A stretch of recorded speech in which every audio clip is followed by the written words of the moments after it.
topic for our project was mental health, and because mental health is so broad, we decided to specifically focus on anxiety. To get a better understanding of exactly what anxiety is, how anxiety affects different people, and what kind of different coping mechanisms you can use to help ease your anxiety, we decided to interview the Director of Psychological Services here at Monmouth, Dr. Andrew Lee, and different students that go to Monmouth. Okay, the first question I have for you is, how would you define mental health? So when I think about mental health, I think about three really important and interconnected components, which are emotional health, psychological health, and social health. So that really those three pieces working together really create an experience of one having this internal equilibrium between those three things. So being able to recognize and modulate your own emotional experience, to have the flexibility and ability to cope with adverse life events, and really this harmony between your body and your mind. So all of those together really creates this internal equilibrium that I would suggest would be mental health. Okay, the next question is, how would you define anxiety? So when I think about anxiety, I think about anxiety as a disproportionate worry that's rooted in this negative future orientation, this negative future thinking, without careful grounding in objective reality. So there is a marked difference between anxiety and fear. So I think it's really important to differentiate and distinguish between those two things, that when we think about anxiety, when we think about fear, fear is actually based in some type of scary event. So if there was a tiger outside of the door the room that you're sitting in right now, and you knew that is rational fear. However, if you believed it was a tiger, but it actually was a small cat or a small animal, puppy, that's more the anxiety. So that's really the difference between those two things, that fear is based in some type of objective reality, things that we really would be afraid of, whereas anxiety is this belief that something is to be feared when in fact it is not. Okay. And anxiety really has been, just to add one more thing, anxiety really has been, it's really important when it comes to evolutionary thinking, that in caveman days when they were walking around, fear was a signal, right? Anxiety was a signal at that time that something was to be feared or it was scary. So, for instance, a saber-toothed tiger. But now we have created our experience of saber-toothed tigers, even when the experience is really being with a cat, for instance. Does that make sense? Yeah. Okay. The next question is, what does anxiety do to the mind and the body? So when I think about anxiety, I think that it's really about speeding up. So if you think about your own experience, when you get anxious, everything in your body speeds up. Your thoughts speed up, your heart rate generally rises, your respiration increases. So everything gets faster when we get anxious. And so that speed, or because things get faster, that's what makes anxiety so difficult. Okay. Why do you think anxiety is so prevalent, especially among college students? So I think anxiety is prevalent for a lot of reasons. One, especially right now, there are a lot of things that are going on that are scary. So on one hand, when you think about what is scary or difficult in the world today, we are experiencing a global pandemic. So in that way, there is a lot to be anxious about. At the same time, I would also argue that oftentimes students and people will overblow what the concern and what the what the potential possibilities, negative possibilities are, so that that actually increases the anxiety rather than decreases the anxiety. So yes, there are things to be scared about. At the same time, I think sometimes we will make it even more than what it is. And so that just increases the anxiety. In addition, I would argue that for many college students today, they really haven't had the experience of having to deal with many difficult situations, so that they haven't really had a lot of practice. And in that way, when you don't have practice in something, then it makes it much more difficult to actually manage or cope with that thing.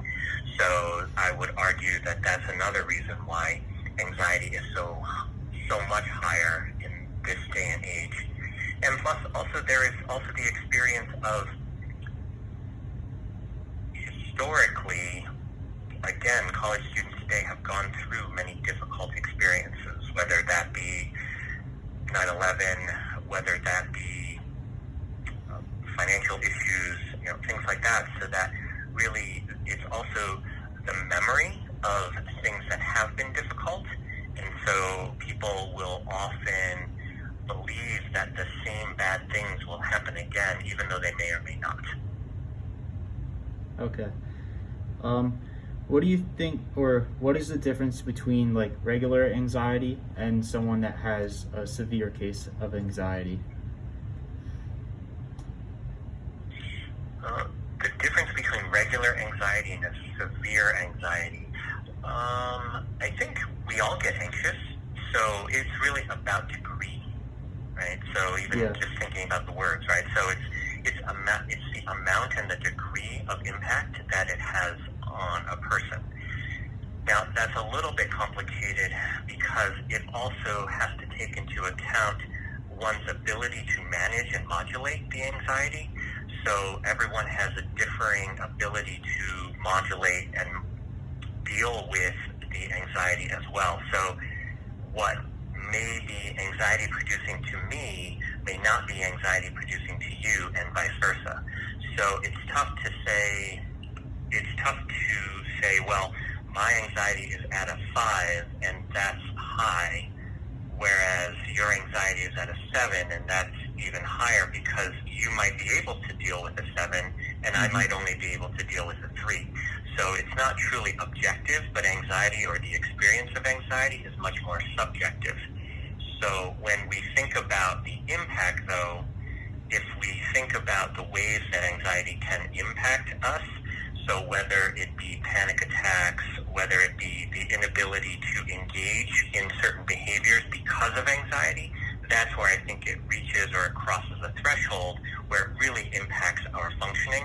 That's when I would argue that hits the more severe area. Okay. How would you recommend coping with anxiety? I think the most important thing oftentimes is just to breathe. I know it sounds simple and it might sound like silly advice, but the truth is that when people get anxious, they don't breathe.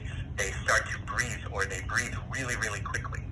So it's really important to take the time, take a deep breath.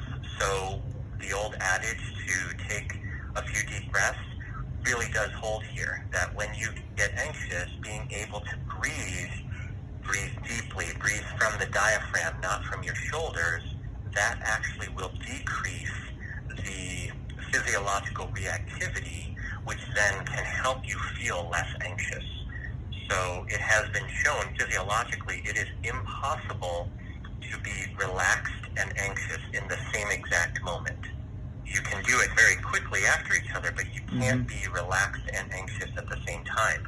So the more that you can get yourself to relax through deep breathing, mindfulness, meditation, just relaxation, that will help decrease some of that anxiety. So that really is the most important thing, because that's what people forget to do a lot when they start to get anxious.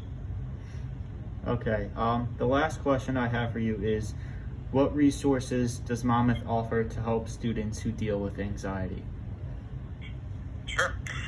So there's lots of resources that Monmouth can offer, and it would really depend on what is bringing about some of the anxiety, first and foremost, there's my office, Counseling and Psychological Services. So any student can access CPS by calling our number, which is 732-571-7517. We're open Monday through Friday, 8:45 to 5. They can call to make an appointment to speak like we're speaking now, right now, via telehealth services. So that, first and foremost, is a resource for students that they can use when they might be going through a difficult time. Now, that being said, in addition, if the anxiety is, say, for instance, academic, then Center for Student Success might be a reasonable resource. Or if they need some type of accommodation because of the anxiety, disability services may be helpful. Or if they are lacking social connections, maybe student activities or student life might be useful. So really, the university has so many different resources that it's really important to be able to seek out the resources that best fit the reason that the anxiety might be coming. But overall, I would say CPS is always a good place to start. My name's Jules and I'm a freshman. Okay, so to start off, do you suffer from anxiety, and if so, what kind? Yes, I suffer from social anxiety, sports anxiety, and food anxiety. And how bad is the type of anxiety that you suffer from? All of them affect my daily life in a pretty significant way, so I would say pretty bad. And how do you cope with your anxiety? Well, I take medication for my anxiety, and I also do meditation, and I try to take my focus away from things that stress me out. Thank you. Hi, I'm Ava. So the first question is, do you suffer from anxiety? And if so, what kind? I would definitely say that I have social anxiety. The next question is, how bad is the type of anxiety you suffer from? I definitely feel like I experience some kind of form of anxiety every day, but it definitely got better as I got older, so it's really not that bad. Sometimes I feel it before I go to like some kind of like bigger social event or people that I usually don't hang out with, but for the most part it's not too bad. So that leads on to the question, how do you cope? If it's not like terrible, I'll just like breathe in and out before, like breathing helps. If I have time, usually exercising will help me cope, or just like talking to one of my friends or a family member helps me cope, and then I usually feel better. In their interviews, different techniques to manage anxiety were mentioned, such as breathing, listening to music, and working out.